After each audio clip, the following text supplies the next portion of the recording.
We both support NYSE schools through the accreditation process. I support half the schools and George supports the other half. So if I invited you to serve on a visiting committee, then that's a school that I work with. And if George invited you, then that's one of George's schools. George, would you like to introduce yourself? Sure. Hello, everybody. I'm George Swain. I'm the director. We can't hear you, George. Oh, Or really? I can't hear you. No? Oh, now we And can. everybody can. Okay, good. Sorry, I unmuted myself. My name is George Swain. I'm the director for evaluation and professional learning at NYSACE. Work closely with Shannon on accreditation visits. If I invited you to serve on this team, then you're working with one of the schools I work with. If Shannon invited you to serve, you're working on one of the schools that Shannon is working with. So we each work with half the schools in the state.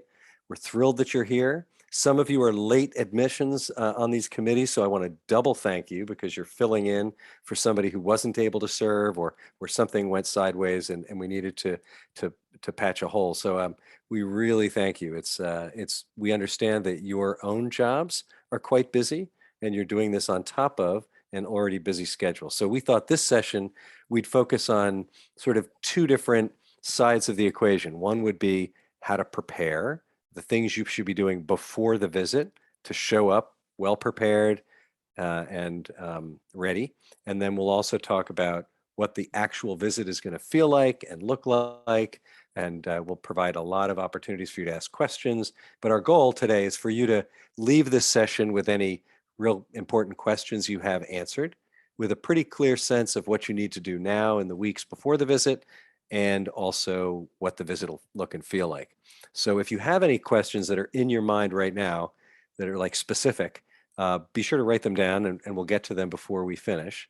With that, I'll just hand it back to you. Actually, so I'll call on somebody and then if you could introduce yourself, name, school, and any accreditation background, and then pass it on to another person in the room. So Tia, you were our first person in today. I'm going to pass it to you.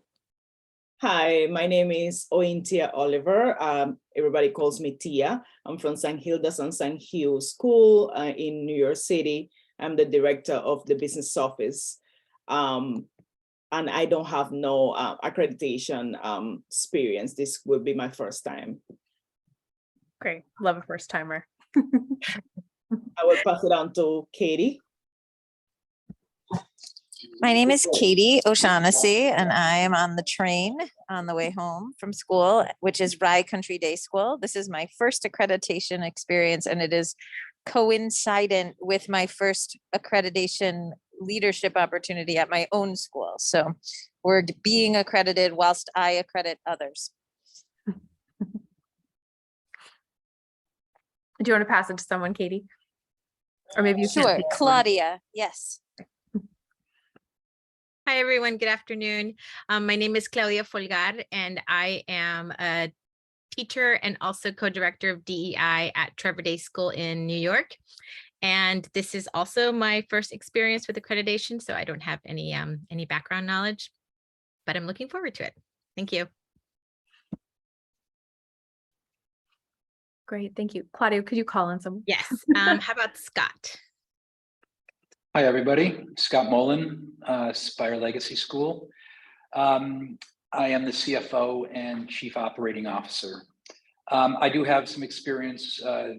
Spire underwent its accreditation between 4 and 5 years ago. And since, as you'll all find, the business office is a pretty heavy lift in terms of documentation and everything else, I was involved in most aspects of our accreditation process. Terrific.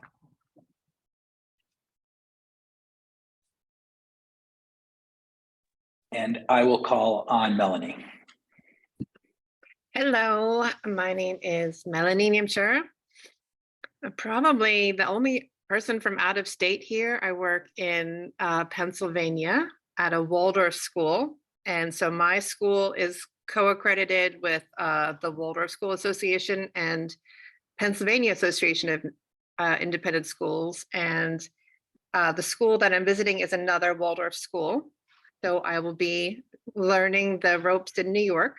This is my second accreditation, and I'm currently leading the accreditation efforts in my school, and I was part of the team last time through. I do not feel heavily experienced in this realm, but it is, I'm here and I'm willing to serve. And I'm passing it to Lauren, have you gone? Lauren Weiser. Mm-hmm. Thank you. Hi. So I'm Lauren Weiser. I am the middle school coordinator of middle school learning special services at SIR Academy. And my experience with accreditation is that I recently chaired our school reaccreditation process, co-chaired our reaccreditation process, and I was a part of it 10 years ago when we first applied for accreditation. And I'm looking forward to really being on the other side of it and seeing it from that perspective, and both being able to play a role for the schools, and also I'm hoping to learn something myself as well. Let's see who I could pass this on to. I'm not sure who, Sharon, did Sharon get to go? Hi everyone. I'm sorry to be joining late. I'm Worries, not welcome. even what? I said, no worries, welcome. We're just doing introductions. Okay. So just your name, your school, and what experience you might have with accreditation. Okay. Yes. Thanks, Shannon. All right. So I'm Sharon Lickerman. I'm the head of school at Resurrection Episcopal Day School, and we go by REDS for short because that's quite a mouthful. We're a Montessori school, and my experience with NYSES accreditation has been sort of from the angle of teacher in the past, when we've done our 10-year and different 10-year and 5-year accreditations and being part of the committee or the team then. And then a few years ago, we had our 5-year accreditation that was my first time in this role as head of school. I'm really excited to be part of this, to be part of a team and to learn through this process. Thank you so much. Sure. And Carolyn, I see you're here. Are you able to introduce yourself? Yes, I am. Hi, everyone. I think I'm the last person, right? Everyone got a chance to go? Okay. Apologies for not having my camera on. I am the director of DEI at Buffalo Seminary. And I have not, this is my first accreditation experience. My school went through the process last year.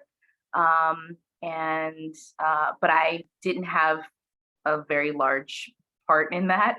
Only I was interviewed, but I didn't put together a self-study or anything like that.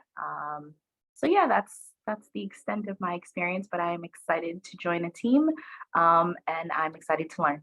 It's lovely to meet all of you. Thank you so much. And thank you so much, everyone. I'll just echo what George said and say thank you again for volunteering to serve, and thanks for being with us today. It sounds like we've got such a great wealth of experience from different walks of school life in the room.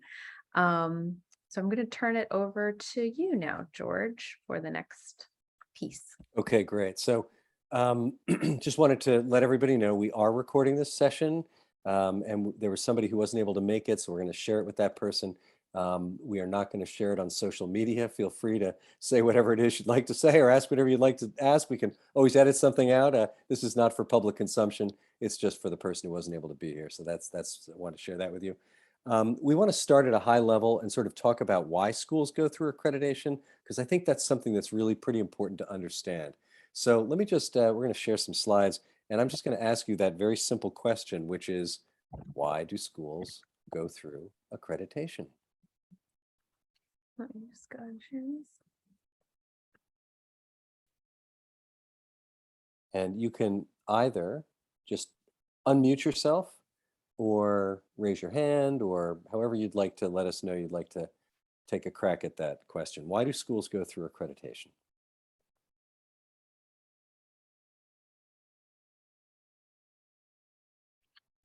Hi, Scott. Yeah. Oh, sorry. I'll give a very business related answer to that. The first year after we were accredited, our insurance rates went down 20% because we had joined an association which bought insurance in bulk. There's a lot of reasons to do it, but there's a financial upside to being part of NYSACE or being accredited by NYSACE. Fantastic. So you were eligible for things that you would not otherwise have been eligible for because of an accreditation. It was a, why do you suppose that was? Why do you suppose that was important to those people? Well, most of the folks on this call probably use Austin and Company, which represents so many of the schools in New York State. But what they're able to do is show insurance companies that they have a lower risk by dealing with a set of schools which have been vetted, frankly, for all sorts of things, including governance, all the sexual harassment, all the issues that we take very seriously and we can show we have addressed as an organization are things that insurance companies love to see you've addressed and minimize their exposure. Excellent. That's great. So that's really helpful. So it's a quality assessment, an impartial, objective quality assessment that gives people, in this case, insurance companies, a higher level of confidence in the health of the school. Fantastic.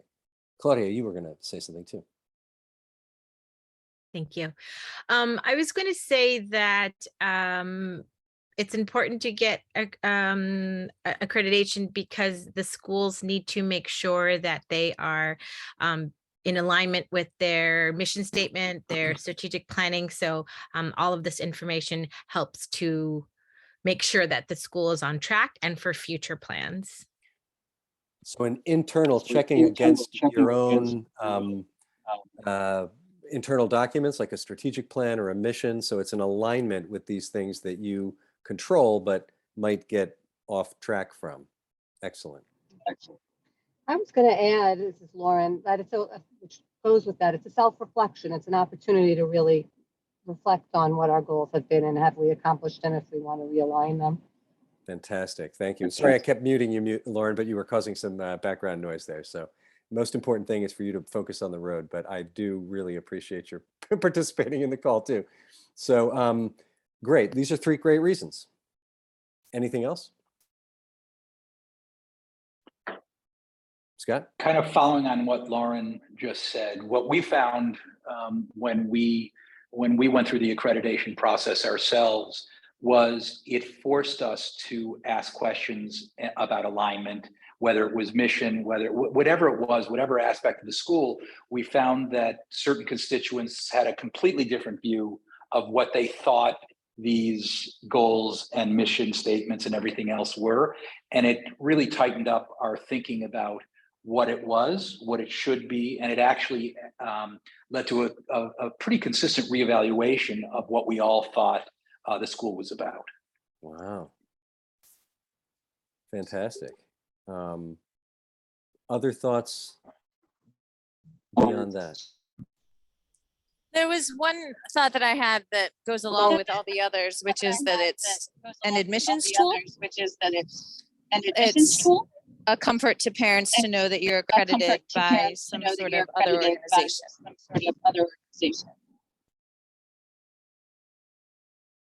Trust.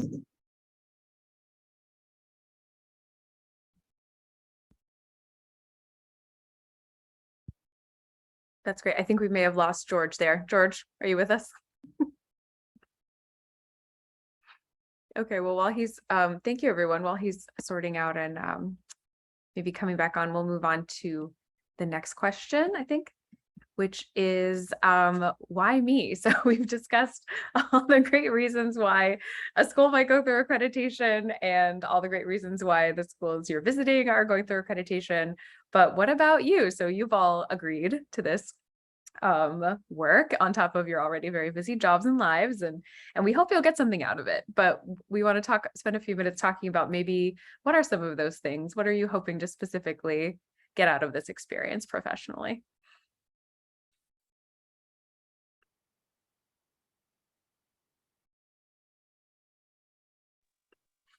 Any thoughts? Well, I mean, I also just self-serving. wanted to give back. Oh, I think sorry. I started talking at the same time as someone else. Go ahead, Lauren.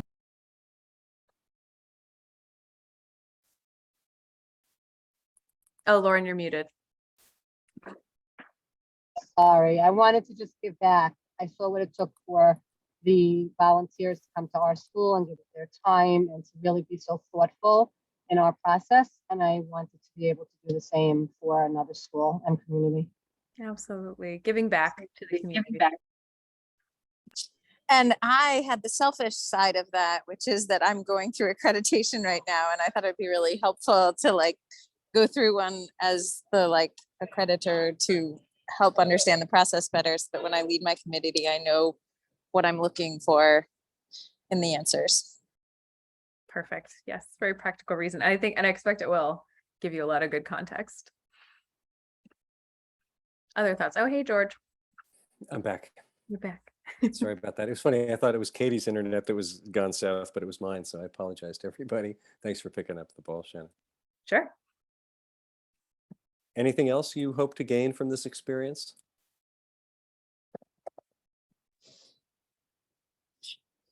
Scott? Sure. Interesting.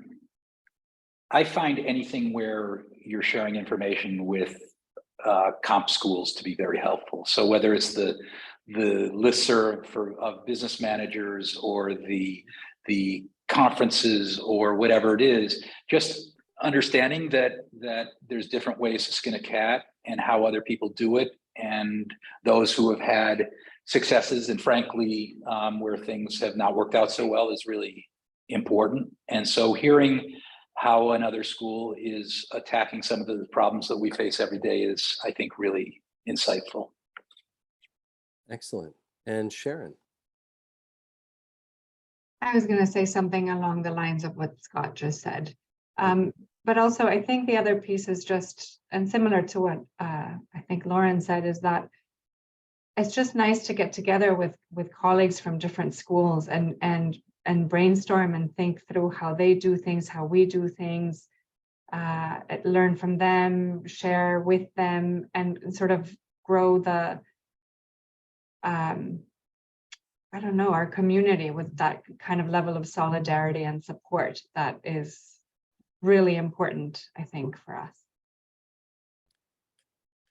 That's so fantastic. Thank you so much. Why do you suppose, why is it important to you as a school head, or why do others find that kind of connection to be so important in the work that you do? I mean, for me specifically, we're a very small school and our admin team is really tiny. And so I feel like I don't always necessarily have, just other people in my role to connect with and talk through. And so I create a network for myself, but I think this takes it sort of above and beyond the tiny network. It's just good to have colleagues and to be involved in those in-depth conversations about what we do and how we do it. Excellent. Well, I think we could probably go on and talk about all kinds of benefits that you might get out of being a part of this process, and also all kinds of benefits that schools get out of this process. I don't think anybody mentioned parents in particular, but thinking about Scott's point about, a sort of unbiased and third-party endorsement of your school that sort of says you're doing what you're doing. You're doing what you say you do. And there's a group with a well-regarded reputation that has come in and assessed that. And so I think families feel a great level of confidence, knowing that you're an accredited school. It's not actually a requirement in the state of New York. I don't know if you knew that, but you don't need to be an accredited school. This is something above and beyond what's technically required for schools, independent schools in New York State. That's not true in every state in the nation, but it is true in New York State. Your relationship to the state comes through the charter that each school has in New York State to operate. Accreditation is a quality assessment on top of that. If you're following the papers and you've seen mention of the term substantial equivalency recently, that is a sort of a moment, this has been a few years, where the relationship between the state education authorities and the independent schools has been in some question. And we were actually worried at one point that the public school districts might over-regulate what was happening in the independent schools.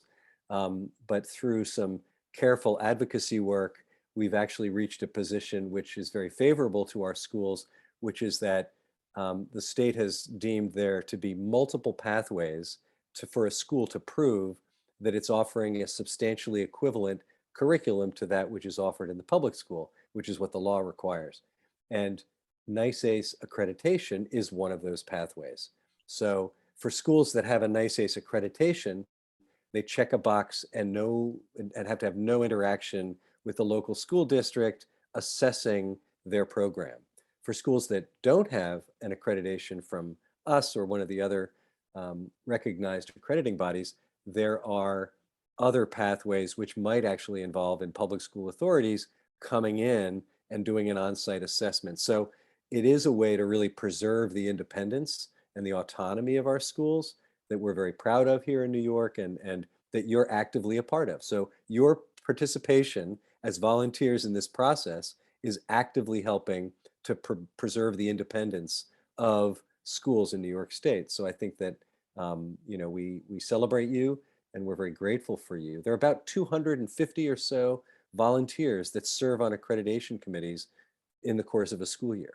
We could not do this without volunteers. It's an entirely volunteer process. Shannon and I are the two people in New York State that get paid to do accreditation work. Everybody else does it for free. So we're very grateful and we're glad to hear that you've identified some ways that you are going to bring something back to your own school. And I know for a fact that every one of you will meet people that are going to be inspiring to you, that are either people who work in that school or they're people that serve on the committee with you, and you're going to build connections and you're going to learn things that you're really glad you don't do at your school, but you're also going to learn things that you might want to try at your school. So I think it's really an opportunity to think about your own growth as an educator, your own work at school in a way that is helpful to you. So with that, we're going to sort of turn to the details of how we get this done. So over to you, Shannon. Sure. I'll just add to that I do know personally of 2 different visiting committees that have gone out in the past that still have an active group text among each other because they were so bonded by the experience. So that may be you. I think these were just some items that we have heard people say in the past that they are hoping to get out of visits. I think we covered all of those. So just wanted to speak quickly about the stages of accreditation, just so that you can kind of place yourself in time and think about where the school is in this process and where the visit sits. The first step for a school to become accredited is to, of course, engage in this self-study process. And that process can take between 12 to 18 months. And the school that you're visiting may be going through it for the first time, or they may be going through it for, the 5th time or the 6th time. You'll want to, I guess, as a visiting committee member, that would be something to think about. It's not a different process if the school is going through it for the first time versus not, but it might be something to think about as a visiting committee member in the conversations that you're having with the people on site, if they've not gone through it before. Stage 2 of the accreditation process is the visit. So that's when the school hosts that committee of their peers for usually a 3 to 4 day visit, starts on a Sunday, ends on a Wednesday. And during that time, you will be observing a lot of great things in classrooms and seeing a lot of the school's program. You'll be doing both scheduled interviews and kind of spontaneous interviews with people, and you'll be reviewing documentation while you're on site. During that time, you're also producing a report that will later be at the next stage reviewed by the NICEACE Commission on Accreditation along with the school self-study. So that's the body of the NICEACE Board of Trustees that reviews all the schools, makes the recommendations for accreditation terms to the NICEACE board, and they're also the body that develops the criteria for accreditation and all of the standards. So it's a 2-part approval process for the accreditation term that involves the commission and the board. Once the school goes through that process, they review your visiting committee report and the school self-study together. They make a decision, and then the school receives their official letter of accreditation. And the decennial self-study cycle is 10 years. And it also includes a 5-year check-in process. So once your visiting committee is done and you submit your report, that report will include some major recommendations. So areas that you as a committee decide that the school should focus on. And those recommendations become a tool for the school to use for their next 5 years. And that 5-year check-in process involves the school creating a shorter report where they're responding to your recommendations and talking about the work that they've done to address them in the next 5 years. And they host a visit at that time from a smaller committee. Sometimes it's the same chair as the decennial, sometimes it's a new person. It looks at that point, it looks pretty closely at the governance standard and the finance standard. And then if the process starts all over again, and then their new decennial process is a total clean slate. It doesn't then look back, it then just looks forward to the school's next 5 years. So those are just kind of a overall stages of the accreditation process. Does anyone have any questions about that? Just scrolling through the faces, pretty straightforward. Okay, great. So all this to say that the actual visit, once you get there, is really exciting. It's a flurry of activity, and there's a lot of energy around it, but also know and think about the school's been writing their self-study for at least 18 months by the time you get there.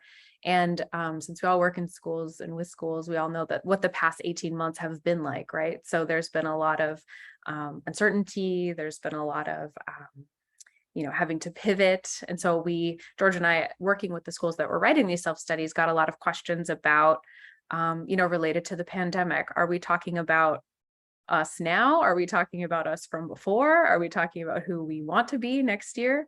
And I think that as schools conducted that self-reflective analysis with the whole community, those were the big questions that were on their mind, right? And the reports end up being a combination of all of those things. They're looking forward to where they want to be, kind of analyzing the things they want to take with them and carry them into the future. So something to think about as well as you're having conversations with the people at school. Maybe a good place to start conversations is that, we've been through a tough time at our school too. And so don't feel that you need to, put on a show. They can be honest with you and talk about the work that they're doing together. So just a few things to talk about as you're prepping now, looking forward to the visit. We've created for all the separate committees a Google site specific to each school. And you should have already, or you will soon be given access to this Google site. This is just an example of one.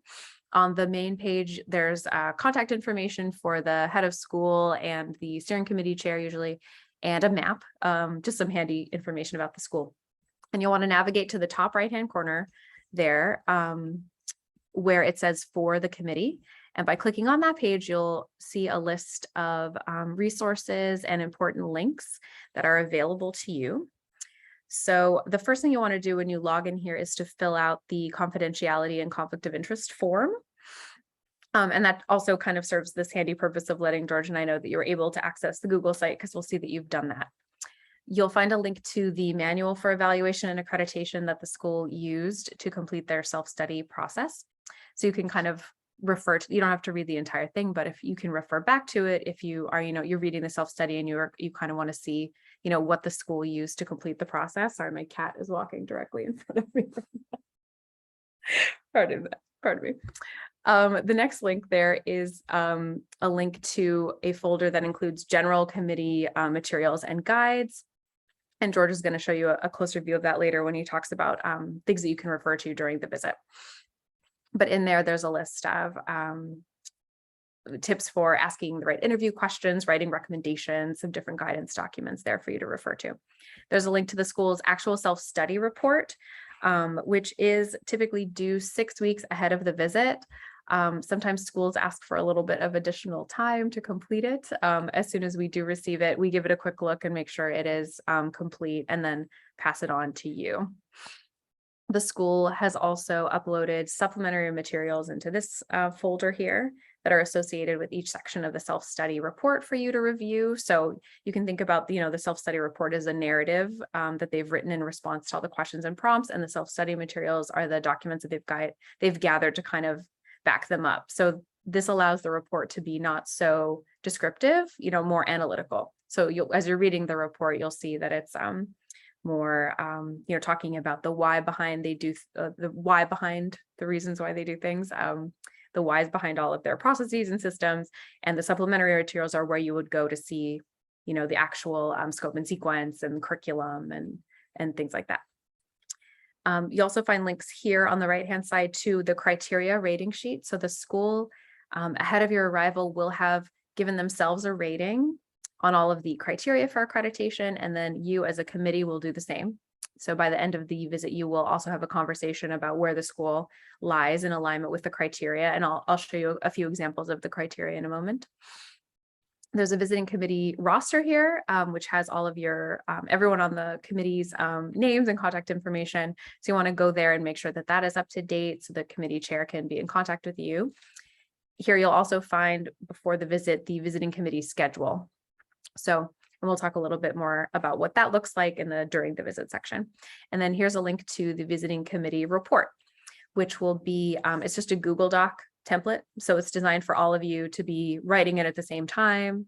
So you can picture once you're on site and in your committee room, some of you will go to do an interview, some will do an observation, someone comes back to the room and you're putting your notes right in the document there in the room all together. So before the visit, you are using the Google site, logging in there, making sure you're familiar with it, you have access to everything, letting me and George know if you aren't able to open anything or view anything, completing the conflict of interest form, taking a look at the manual so you're familiar with the guidelines. And then you're reading the school self-study. So you want to read it through once. We recommend just, read it start to finish. And then as you're reading it, start thinking about questions that you might have, things that you might need a little more information about. Just kind of what are you noticing, as you're reading it. Additionally, your visiting committee chair will be assigning you specific sections to be focusing on and to be kind of charged with writing the response section in the visiting committee report. So then you want to read those parts again closely and think about them in the context of the criteria. And then again, thinking ahead to once you're on site, what would you need more to know? What would you need to know more about in order to write your response, your section of the visiting committee report? Okay, so you want to be familiarizing yourself with the criteria in your sections. And we'll look at a few of those. Generating questions. See, clearing the deck at home. So to the best of your ability, trying to keep this time that you've agreed to for the visit as protective time. Obviously, sometimes emergencies come up and you have to step away. And if that's the case, just communicate it to your chair and they'll make the necessary adjustments. But to the best of your ability, plan to be there and present on site. As you're packing, you're thinking about wearing clothing that blends into the school community that you're visiting. So the visitors, or as visitors, you'll probably receive some guidelines from the school that you're visiting to guide you in that direction. But, perhaps the school you're visiting is, more or less fancy than your own school. So just something to think about blending in. In preparing for the visit, we talk a bit about leaving your own school behind. So you're leaving it behind literally, but also you're thinking about leaving your perhaps your perspective behind in terms of this is what works best at our school, because you're going to visit a different school and what works really well at yours may not be the best decision for them. So kind of thinking about leaving your own educational philosophy behind in such a way that allows you to kind of view objectively what the school is doing in light of their own mission and goals, right? So we think that this idea is a good place to kind of have a conversation about unconscious bias and how that can be showing up as we're conducting this review work, and on a committee. So this graphic just illustrates some different aspects of our own cultural identities that we bring with us into all the spaces that we enter, including this kind of committee work, along with, lenses that are informed by our experiences. So here we have a list of some different kinds of bias, and we can chat together a bit about how they might show up in this review process. Could someone read that first one for me? I'll read it. Thank you. Affinity bias is a tendency to favor structures and practices that are similar to our own. Thank you. Can anyone think about how affinity bias might, an example of how affinity bias might show up when you're visiting a school?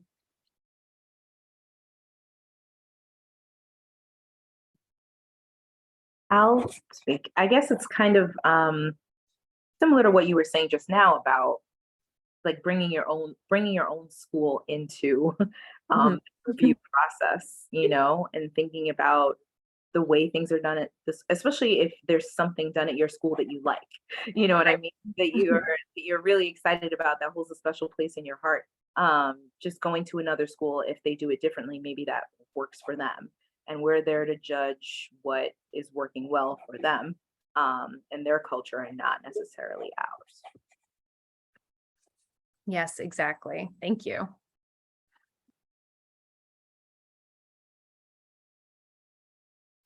And the flip side of it, I guess, is that, you know, if you're seeing a structure or a practice that's really unfamiliar to you, you know, there might be a negativity associated with it. But as you said, we're there to think about how well is it working for them.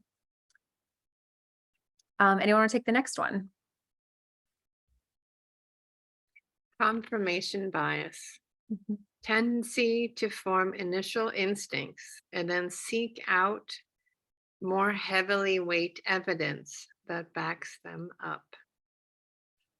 Thank you. Lots about confirmation bias and how we anticipate we might see it.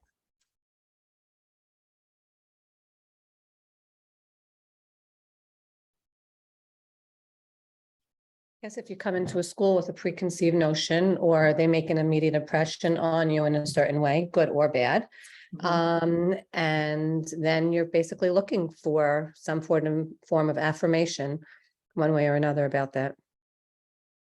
Exactly.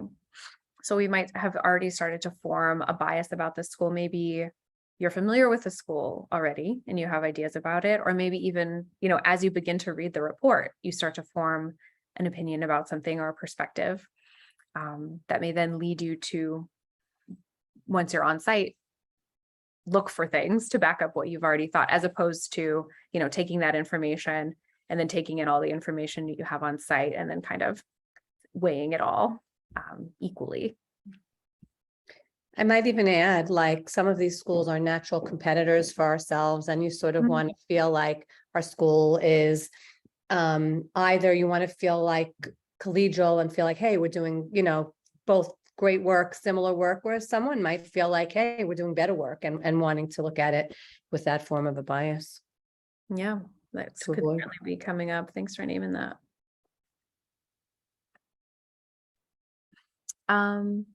Anyone want to read the next one for us? Recency bias. Recency bias, tendency to give more importance to the most recent evidence, gather, consume. Thank you. Thoughts about that one?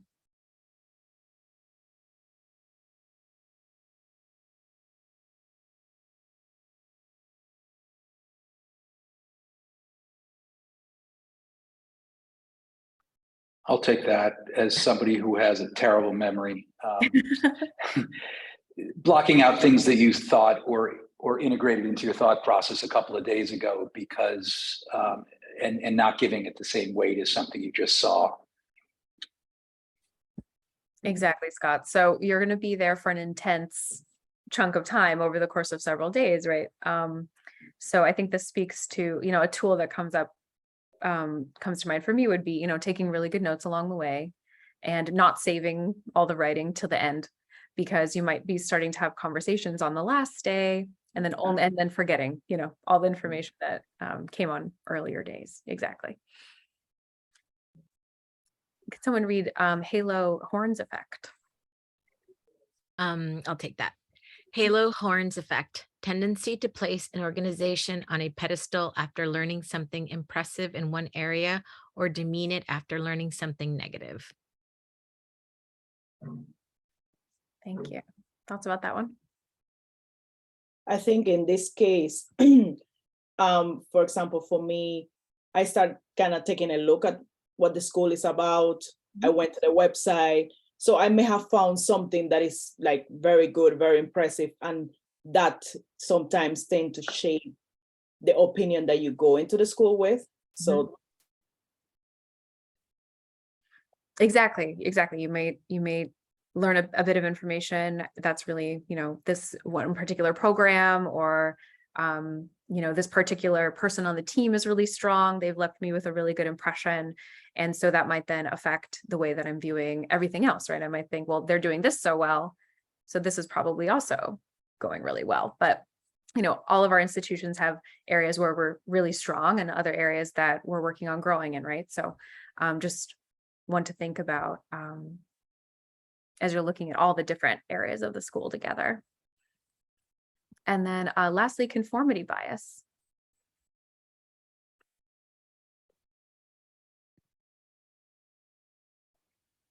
I'm happy to read it. Conformity bias, tendency to act similarly to those around you, regardless of your own personal beliefs. Thoughts about that one, where might we see that?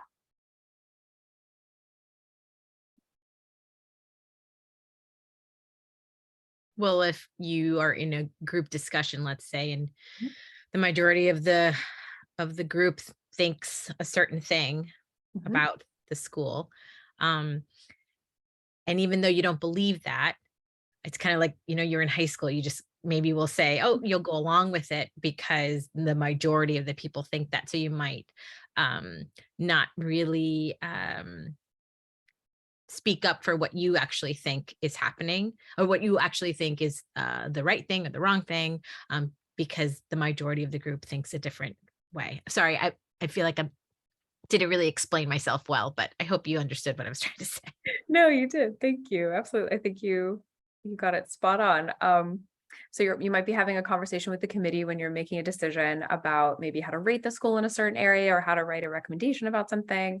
And everyone seems to be on one side of the fence, but you saw something different, or you think something different, or from your own experience, or you have a different piece of the puzzle perhaps, and you might be hesitant to share it and go along. But we put these committees together to be diverse on purpose. So, you're going to be on a committee with people who have all different kinds of backgrounds. They have all different kinds of roles in the school. You have all different kinds of areas of expertise. So the conversations are probably going to be really, interesting and robust, because you're all bringing your different perspectives. So you are really walking, there is tension there, right? Because you've left your own school behind. But of course, you've also brought it with you. You've brought all of your experiences and your perspective with you. So just something to think about in terms of the value of your perspective and not letting it get lost in this process. Any other thoughts about bias?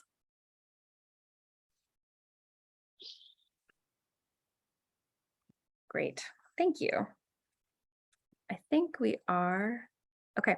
So you've probably already had a chance to all take a look at the manual. So just wanted to highlight here that you'll see that the schools report will be divided into these 6 sections with the criteria pertaining to each one. So these are the different areas of the school that you'll be looking at. And we just wanted to highlight here teaching and learning for those of you who may have had experience with NYSES accreditation in the past at your own school.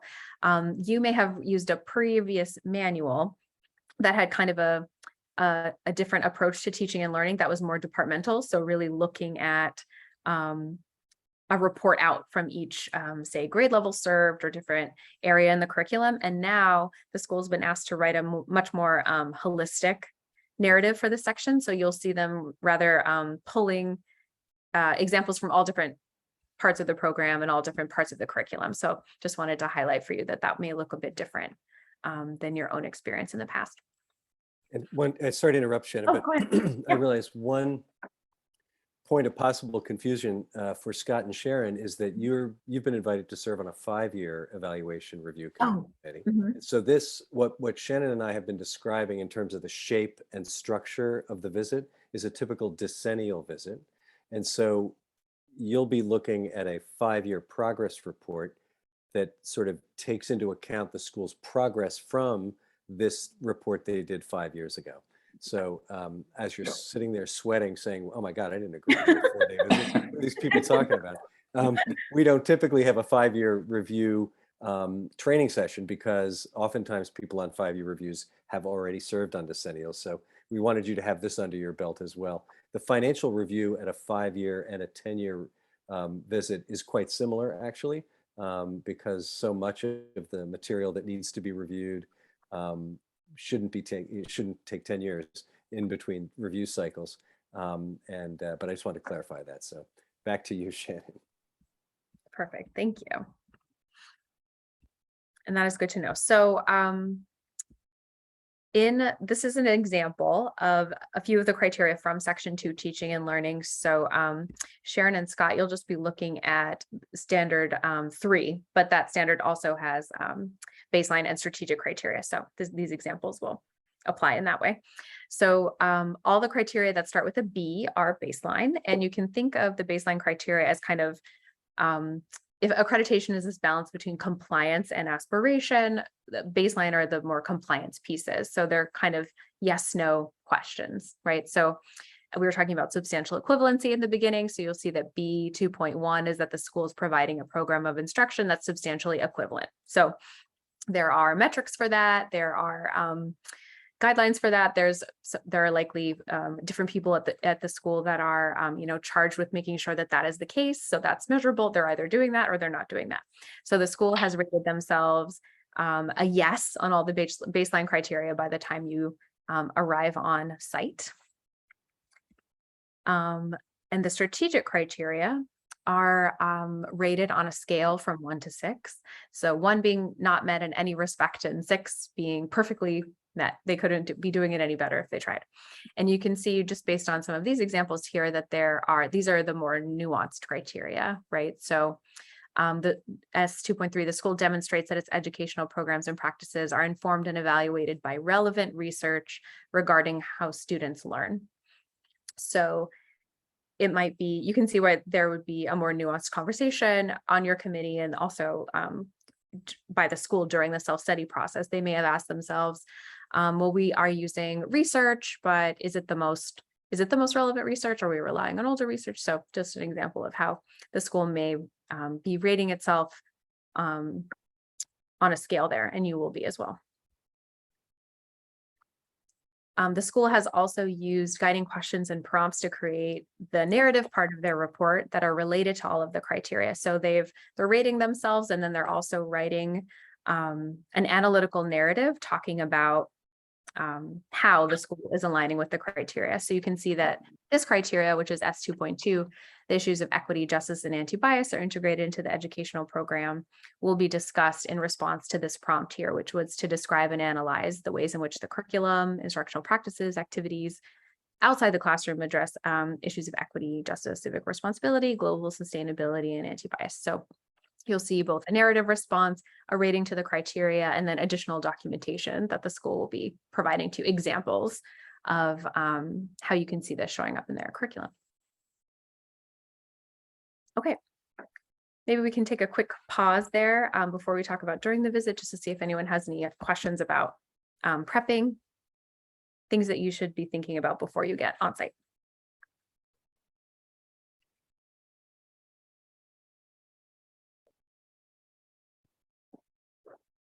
Okay, great. Everyone's feeling very prepared. Good. At least you know how to prepare. Yes, you know how to prepare. Yeah. And one of the things to remember, as Shannon mentioned, we seek to put together diverse committees with people who have different experiences, different identities, come from different kinds of schools, some that come from similar kinds of schools, so that it's really a mixture of perspectives. And one of the other things we try to do is really balance the experienced committee members with new committee members. So there are going to be people that you're working alongside of who are really eager to help you and to answer your questions and to sort of partner with you. And a lot of what's going to happen on the visit itself, the 4 days of the visit itself, is you're going to be working as a member of a team. So you'll both be doing things that you initiate and that you're responsible for, and that you take leadership on, but you'll also, in most cases, be working in partnership with other people on the committee. One of the things we didn't say at the very beginning of this process, which I want to reiterate, well, I can't reiterate it if I never said it, but I want to underline, is the confidentiality of this process. A critical feature that leads to the success of this process is that everybody who participates in it acknowledges that a lot of sensitive material may be shared with members of the committee. We're asking schools to make themselves vulnerable and open to change and growth. And as a result, you as committee members need to really honor the confidentiality of the material that's been shared with you. So for the time that you're preparing and during the visit, we share the self-study with you. You have access to these supplementary materials. We ask that you, of course, don't share that with anybody, and that you destroy it upon the completion of your task, your responsibility. You'll be probably very happy to destroy it and get rid of it. It'll be something that you leave in the past. But also, just in terms of having conversations with people, setting people at ease and letting people know that you won't be sharing this information with anybody else, And one way to do that is to sort of not talk a lot about your own school, not really sort of bring too much of yourself to the conversations you're having. I think it's pretty easy. You've probably been in a lot of situations where you are talking to somebody who works in another school, and it's very easy to get into a conversation like, oh yeah, we do that at our school, and oh, we do it this way. And it sort of becomes a back and forth. But in this kind of setting, you're really doing a lot of asking and a lot of listening and maybe some note taking, maybe some follow-up questions to prompt the person you're talking with to go deeper, or maybe to think about something in a different way. But you're really not sharing too much about your own school. Fine for, they'll know who you are and where you teach, that's fine, or where you work. But really thinking about these conversations as being a way to sort of convey this spirit of confidentiality that you're treating the process with. The other thing to think about is that you will be working so the physicality is quite varied, right? Some of these schools are on big campuses. Some of these schools are in tight urban neighborhoods. Some schools have multiple buildings. Some schools have one building, but it's like the Wayside School, it's like 10 stories tall, it's like all kinds of variations on that. So be prepared to sort of spend time working in the whole campus, and you'll get a tour on the first day of the visit, and you'll get a chance to see the sort of physical space before the school day begins on Monday. That's why we start these visits on Sunday, for the committee to get to sort of see the school before it's filled with students, to ask questions of the head of school that you'll be introduced to, and get to orient yourself to the other committee members. More and more, we see that chairs are using Zoom conferencing like this to meet with the committee beforehand. It's not a requirement. We do recommend it. You will probably get an email from your chair asking for some time to talk before the visit. And that'll be a chance to sort of do some icebreaker stuff, just get to know one another. But the real sort of getting to know one another happens on Sunday, and so you'll be told what time and what place to show up. If you haven't been already, that'll be forthcoming. And you'll be given, instructions. You'll be asked whether or not you need to have a hotel to stay in. If it's easy for you to commute to the visit, we ask that you do that. If it's not easy, then we certainly will make sure that you're well taken care of with hotel accommodations at the school's expense, not at yours. And any costs related to your participation in the visit are reimbursable. So if you have to travel to the site, and it's sort of more than a Metro card or more than something negligible, you can certainly get reimbursement for that. So mileage is reimbursable, train travel or airplane travel, if you're coming from real far away, is reimbursable. So just so you know, you shouldn't be out of pocket any expense for this trip. And while you're there, you will be wined and dined, well, maybe not wined, but you'll be dined and you'll be fed. And it is rare for people to lose weight on visiting committee assignments. So if that's a goal for that week for you, you may want to put that off, because you are going to be fed and then fed some more and then fed some more. And typically there's a lot of grazing that goes on in the committee room because you're on the run and you're running around. So the good thing is you'll be burning some calories and getting a good cardio workout, because you'll be walking up and down stairs and moving around the campus, and it's quite active. So thinking about the visit, you will basically spend your time in one of several different ways. I mean, I think essentially you're either going to be in meetings that have been pre-scheduled. So these would be the chair of the committee and the school have put together a schedule. And Lauren, you probably were pretty involved in that at your school, working with the chair and getting that all dialed in. So there is a schedule that you'll be presented with. It may be available now. It'll certainly be available to you before the visit date actually begins. Might just be a couple days before, but you'll be given the schedule of how the meetings are going to be set up. And an important job on the Sunday is to review the schedule and to sort of have everybody figure out, so you don't have to study that and memorize it before you get there, but just know that on Sunday, everybody's going to be looking at that schedule, figuring out, okay, where do I need to be and when do I need to be there? So the schedule will have pre-set up meetings. So for example, and Shannon, why don't you show that slide? I think we actually have a slide that has Sure. a vision. Yeah.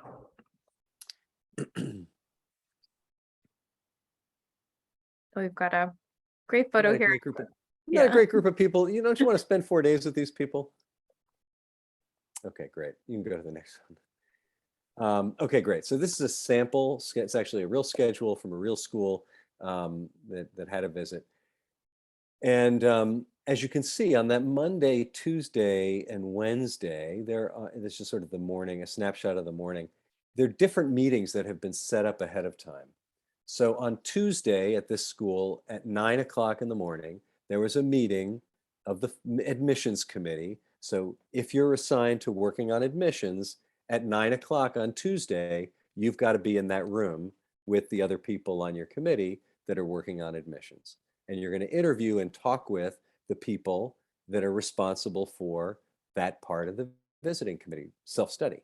So you'll have read the self-study, you'll have developed some questions, and you'll go into that meeting to talk with the people who are responsible for writing that section about things that you read, things they didn't cover, but you're curious about, any number of things you might want to talk with them about. And you're rarely, as I said before, you're rarely going to be the only one person doing that. You're most often going to be at least paired up with somebody else. So that's something to keep in mind. It's rare that you're like a solo agent in these group meetings. It's more common that you're paired up with somebody. So those are the meetings. That's one way you're going to spend your time, preset meetings. But the other thing you're going to identify in that schedule is there's a lot of open space.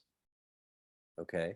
And so in that open space, so if you're not doing that on Tuesday morning at 9 o'clock, what are you doing? Well, you might be observing classes. You might be meeting one-on-one with a teacher or a department chair to talk about something that came up in a class you saw the day before. You may be sitting in the committee room working on writing the report. So the great thing about these visits is after the visit is over at the end of the school day on Wednesday, you have no work to do. You have done all the work you had to do. So that's the goal, is to leave being finished with everything. And so in order to do that, you want to manage your time well, and you need to, again, you need to think about, I need to be in these pre-scheduled meetings. That's one kind of time use. You need to be observing classes or observing whatever it is you're being tasked with evaluating. It might be clubs, it might be student government meeting, it might be a class. And those are things that won't be pre-scheduled, but you'll be given the schedule for the school day on Monday, Tuesday, Wednesday of the visit. So on Sunday, this is one of the activities that often happens, is the committee is sort of looking at the schedule that's been set, looking at the school schedules and identifying, okay, who do I want to talk with? What classes do I want to observe? Where are the gaps in my meeting schedule? And how do I take all of these schedules and overlay them so that I can make a plan for myself? And you'll be working with the other members of the team. So on the admissions committee, there may be 2 of you or 3 of you on that, and somebody may be working in lower school admissions. Somebody will go talk to upper school admissions. Somebody will talk with middle school admissions. So that's a way then you come back together again and collaboratively you identify the strengths, the challenges, and you write the brief visiting committee reports section. So in the documents that we shared with you ahead of this meeting, you saw some samples, and each of these sections probably gets like a page, half a page and a half, depending on how big that section is in terms of the importance in the self-study. You may have really just to write a paragraph or 2 paragraphs. And there's some samples in the materials to just sort of give you a sense of the kinds of things that go into a sample report. So it's pre-scheduled meetings, class observations, individual meetings you might schedule with school leaders or teachers, and then writing and collaborating with your peers in the visiting committee room. And that committee room is going to be a confidential space. It's going to not be an open public area. When you have meetings like those on this schedule, they won't happen in the committee room. So the committee room is like a workroom for the committee. And you're going to be coming in and out of that room the whole visit. And there's going to be food there, and you're going to be eating it, and you're going to get coffee there, and it's going to be a nice home base. And you can leave your laptop there, and you can leave your coat there and that kind of stuff. It's sort of your safe home base during the visit. Are there any questions about, oh, and the other important, one last thing I have to say, wanted to say was there's a reception on Sunday night. The size and scope of that reception varies quite a bit school to school. So a school that's got 1,700 kids may not invite every teacher to that meeting. It may just be the department chairs and the academic leaders. A really small school may invite parents and teachers and all kinds of people. So, but that's a chance for you to get a sense of the school community in a less formal setting. For them to get a sense of you, you might be asked to just do a brief introduction of yourself, and you'll it's a reception, so it's typically not a sit-down dinner. It's usually just a time to have a drink and some refreshments and just have informal conversations. And one of the really nice things about that is it personalizes you as a committee for the school, because many folks at a school that's going through accreditation are pretty stressed out that, like the accreditors have just shown up, and I think the degree to which they realize, oh, wait a sec, these folks are just like us. They work in schools just like ours. They understand. I think that's an important feature of that first reception that you'll have. Visits typically begin, around lunchtime, a little after lunchtime on that Sunday, and they go into the evening, usually around 8 o'clock-ish. It might vary a bit, but usually there's a dinner. You're out working and interviewing people and observing stuff and writing, and then there's a dinner of the committee, and then you talk over dinner, and then maybe there's a sort of a follow-up after dinner, like, okay, how are we going to get tomorrow scheduled, and is everybody, any team meeting need to happen? And then you're dismissed for the evening, and you go back to the hotel or go back to your apartment or home or wherever you're staying. And then you show up again the next day, and it varies, but I would think about, arrival time in the morning is usually when we ask that committee members get to the site, to observe drop off and to be there just to see the full school day. And then Wednesday at the end of the day, typically the visit ends at the end of the school day. And for those of you who have like a real long trip traveling home, you want to tell your chair that, and you may need to sort of negotiate like exactly what time you leave. But that's sort of what I had to say about a schedule. I don't know, Shannon, if you wanted to add anything, but there may be some questions about timing and sequence and all the stuff I just talked about. Yeah, no, just that for the 5-year visit typically starts at noon on the first day and ends kind of afternoon on the second day. And because of the nature of the 5-year visit, you're not usually doing too many classroom observations or anything unless the recommendations from the decennial visit pertain to that area. So it's mostly you'll mostly be in meetings with administrators, those of you that are doing the 5-year visit. Right. In that case, I'm sorry. Go No. ahead, Tia, sorry. In that case, where is the 5 years, do we still have the Sunday to get kind of meet and get familiarized, or no?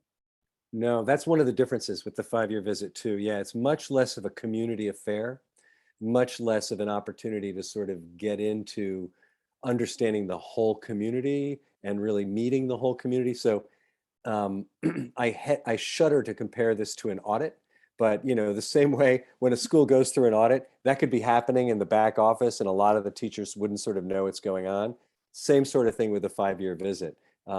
Depending on how big the school is, depending on what it is the 5-year committee is looking at, the whole community may not really be aware. There's no reception involved in that. And, it's also, we do want the committee to get a sense of the sort of full academic program. And so there may be sort of brief classroom pop-ins and sort of just looking at the space and seeing how things are working. But you really are using the major recommendations from the 10-year visit as your guide for what needs to be reviewed. And you're really looking at progress.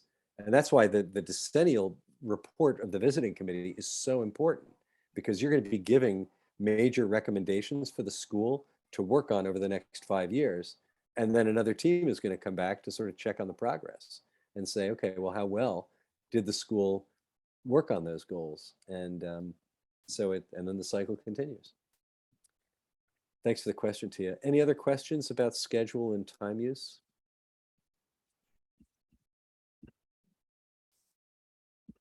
One of the things we hear sometimes from folks who serve, and we try to emphasize this because we don't want you to have the misunderstanding.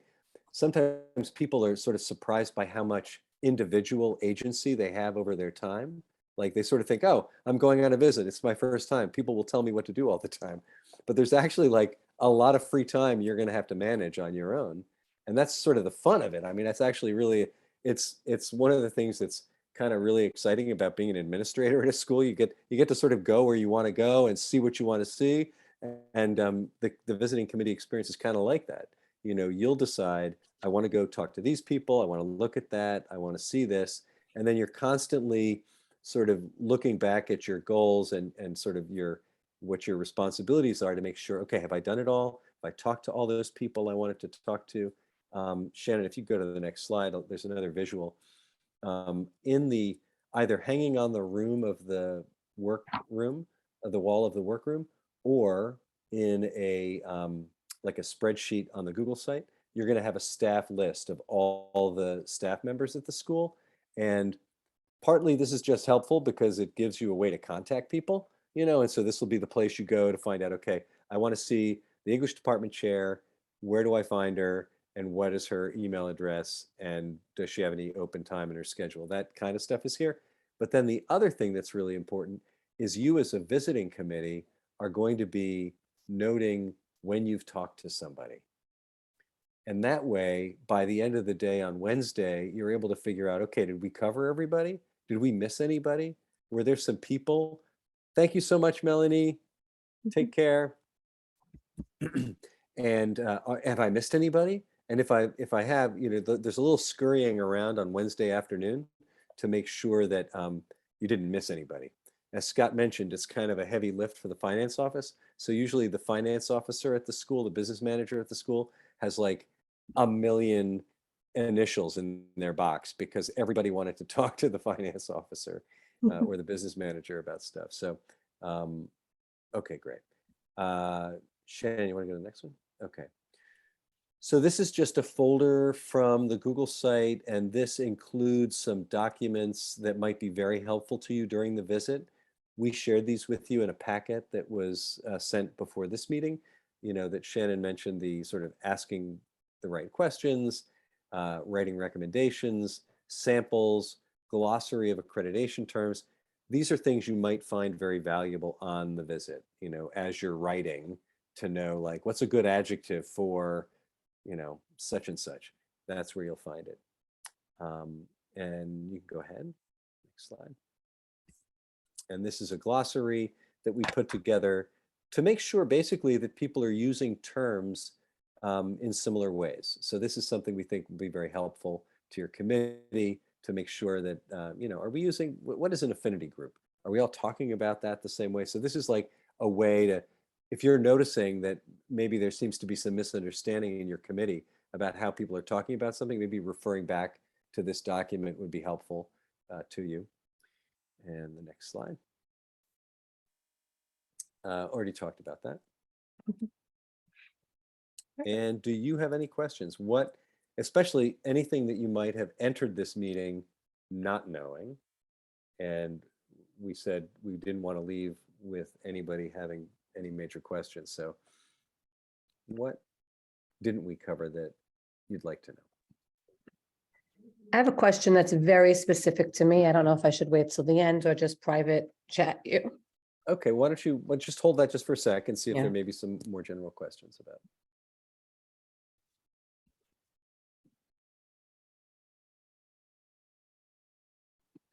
I guess just when do we expect the school self-study and the Google site with all the related materials? When does that come in to us? So you will get that by the end of this week, Sharon. Okay. So you'll have that this, you know, by the weekend, you'll have that. And Great. yeah, for you personally. Thank you. Yeah.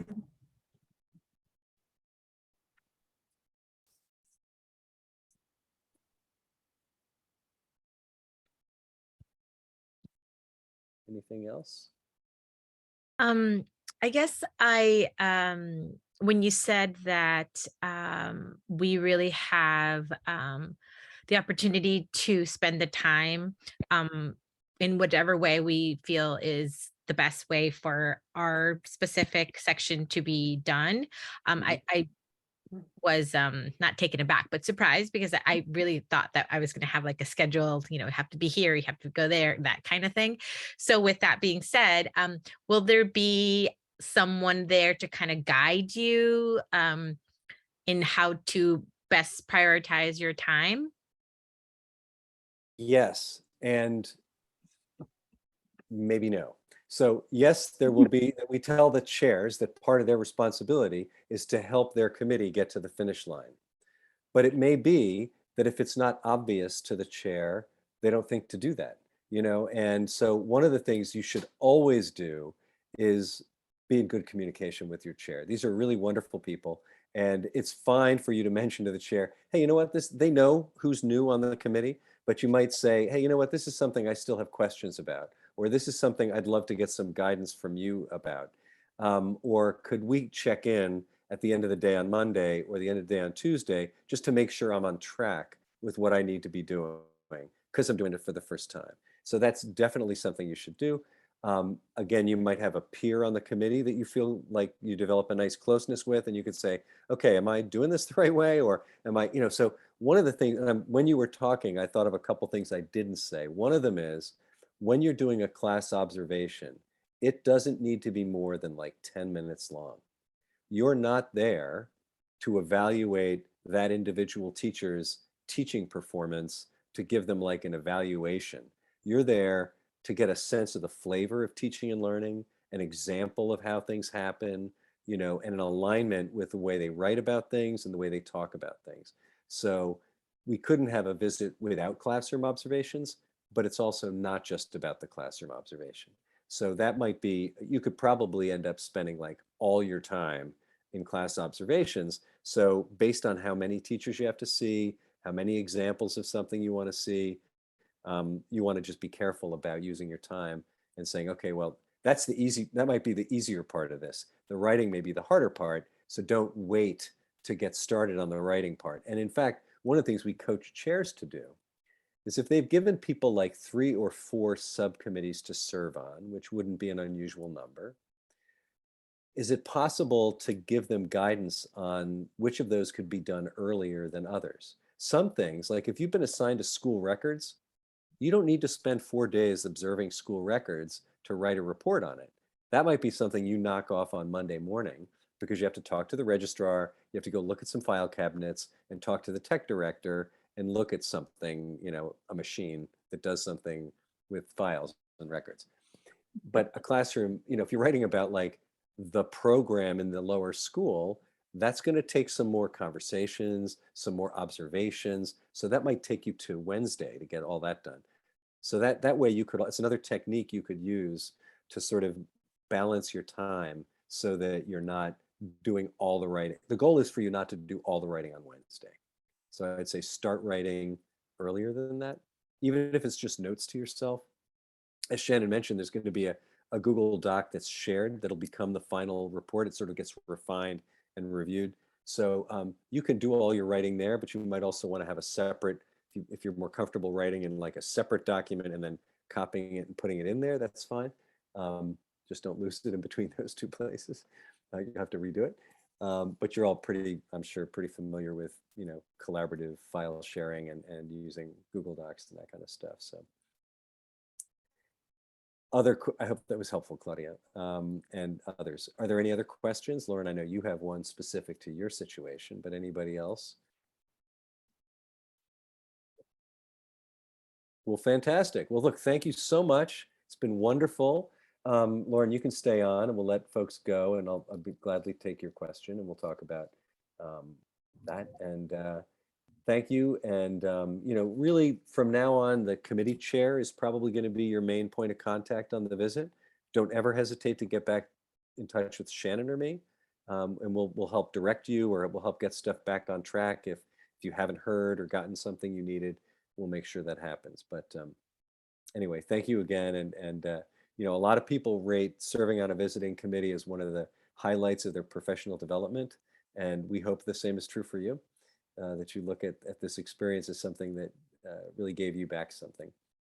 Scott, did you want to say something? Nope. Oh, okay. Just thank you. Okay, you're welcome. All right. Thank you. Take care, everybody. Thanks again. And And Lauren, thank you. Thank you, you're Shannon. welcome. Very welcome. It's a pretty quick question, I think. Yeah, good. So you mentioned that the 5-year visit. Thanks. Oh, hi, Carolyn. Do you want to stay on too? No, I'm signing off. I just wanted Oh, to okay. say thank you. Okay, thank you. Bye-bye. Thank you. You mentioned that the 5-year visit was a little bit different than the 10-year visit. And I only now, when I went on to HALP's site, saw that it's a 5-year visit. It's a mistake on their site. Yeah. Did you say yeah? Correct. mistake? That is a mistake. Oh, okay, It's a- fine. You're doing with them just what you guys had done to you. Okay, I thought that's what it was based on Exactly. the days. And then you said Yeah. something about, well, if it's a 5-year visit, then it's only X and Y. And then I see that I have W, X, Y, and Z. And on their site, it says how Oh, something that's 5-year, That's an Oh. error. fine. That's Okay, that was what I just wanted to clarify. All right. Fantastic. And thank you Thank so much you. for coming in the middle of Sukkot. Sorry about the scheduling of this. Oh, thank you. No, it was really fine. We had a great day. We did bike riding in Central Park, but then of Oh. course we had traffic coming back. So the 3:30 start time didn't end up being exactly, what I thought it would be today, but it worked out perfectly. Thanks so That much. sounds wonderful. You're welcome. And thank you for Yeah, serving on the okay. committee. Talk Be to you well. soon. Thanks Bye-bye. Take care. for including me. You're welcome. Take Bye-bye. care. Shannon, it's nice to meet you over Zoom. It's nice to I meet think you. we might have actually in one of our sessions Yeah. mid pandemic. I was sort of laughing when you said something about pandemic. I'm thinking, everyone's post-traumatic stress reveals itself in a different way, but we were really like mid pandemic in our accreditation process. Yeah. So Yeah. You were kind Anyway. of ground zero at SAR Academy too, in terms of the, yeah, well, in Right. so many ways, in yes. so many ways. Yeah. I- And I hope Thank your you for committee was, everything. yeah, and I hope the process was affirming for all the It Good. was, I Navigating think all. something that someone said to me, which was really interesting, was we were so nervous as the chairs, and somebody like put it into the perspective of, like, this is an accreditation process. Like, the goal is hopefully to accreditate you. It's not to like really just like point out all your flaws and say you're terrible and no way. And it actually allowed me to breathe a little bit more and say, like, it's meant to be uplifting, and hopefully we're gonna, receive that, reaccreditation. But yeah, you're nervous. But when they said that to me, that the goal is that, I was Mhm. like, oh, okay, thanks for Good. framing that in that way for me. So Excellent. it changed it. Anyway, thanks so much. I really appreciate it. You're sure welcome. Be well. Okay, take care. Great to see you. Bye-bye. Bye. Bye. Hey, So, do you want to debrief at all? Or